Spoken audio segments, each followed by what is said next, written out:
Hello everyone and welcome into today's video where we are checking out Solana, and that's for a couple of reasons. First of all, I want to show you the key points from the last week's Solana Breakpoint 2021, because there has been a lot of important updates about the ecosystem, about the blockchain, and also a lot of very exciting announcements. Then I will also show you some other interesting upgrades for the Solana ecosystem, and finally we will also check out the price chart as always. So without any further ado, an early like on the video is very much appreciated, so thank you for doing so, and let's go. So as has been said, Solana hosted a Breakpoint 2021 conference last week, and there were plenty of new announcements. For example, Alexei Ohanian is investing in the Web3 social very hard, and along with Solana they have created this $100 million fund to help build this Web3 social media. And by the way, if you don't know, I didn't know either, Alex Ohanian is the founder of Reddit, so now you know as well. And this for me is a very exciting news, because you see more and more major names and very smart people at the same time joining the crypto space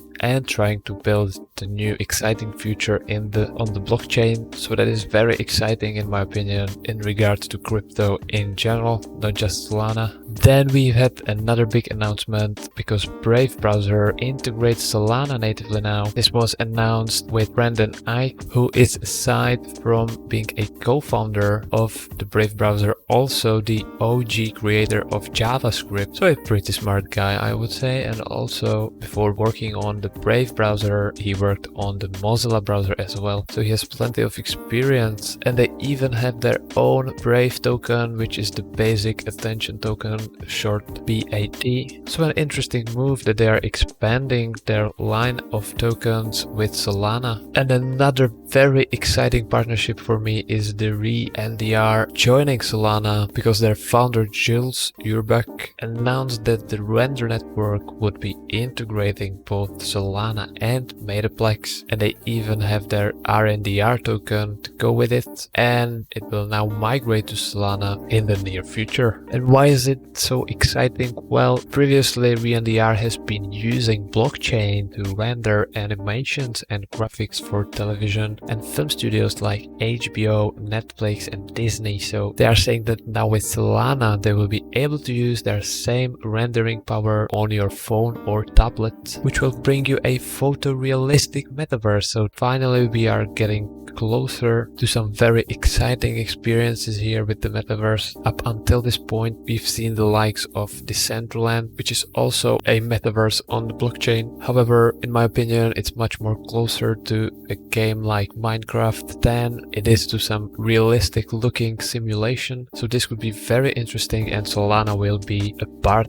of it. And finally, Neon Labs will bring an EVM compatibility to Solana, so also there will be much more compatibility with Ethereum developers now. And also the graph is now integrating with Solana via Firehose. We've covered the graph on the channel previously quite extensively, so if you don't know about the graph you can check out the overview video here in the top right hand corner. And from some other news, we have the USDC being live on Solana, so it has been now officially integrated natively on Solana, and it is using their tokenized version known as USDC SPL, and a couple of million US dollars worth of USDC has been already issued in just the first week. So the Solana ecosystem is definitely looking very hot at the moment. Also, just about a month ago they've launched the NFT marketplace on Solana, so they are getting all the important pieces together in Solana ecosystem and should be prepared for the blockchain mass adoption in the future. And speaking of mass adoption, we are checking the price charts now of Solana in relation to the US dollar first, where we can see some kind of a breakdown of a trend over here. We are just under this resistance line now, but I wouldn't call it end of the world, this breakdown. We are still in a very strong uptrend. We can see pretty much since the beginning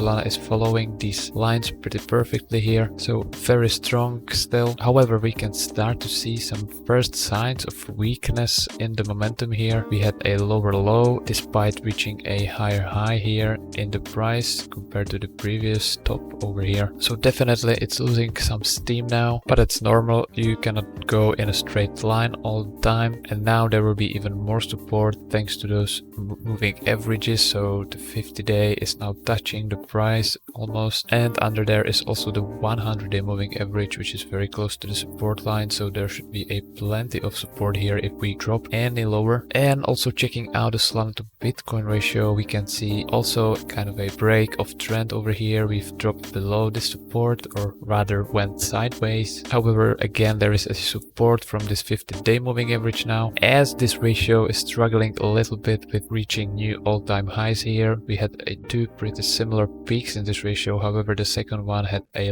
lot less momentum here. So again, quite a big divergence here, which is I think why we broke down this support and didn't continue going higher. There was just not enough momentum. So now from my point of view, Solana is definitely not a sell if you are thinking long term. We have quite a solid support here as well, going horizontal from this previous all-time high, and it acted as a support here and here again. So we should have some solid support. Can we go lower? Absolutely. If there is a real weakness in the crypto space, some major negative news, all crypto will be affected. However, we can also easily snap back into this upper price channel in which we were previously over here. So this is not a straight buy or sell situation with Solana, but the fundamentals are still strong, and I would say even stronger with the latest news and announcement. So there has been no change. So if you are for the long term, definitely continue hodling. And that's pretty much it from what I wanted to cover in this video. I hope you enjoyed this one. If so, you can smash the like button and also subscribe for more future crypto content to come on this channel. And with this, I thank you for watching, and I will see you in the next one. Cheers.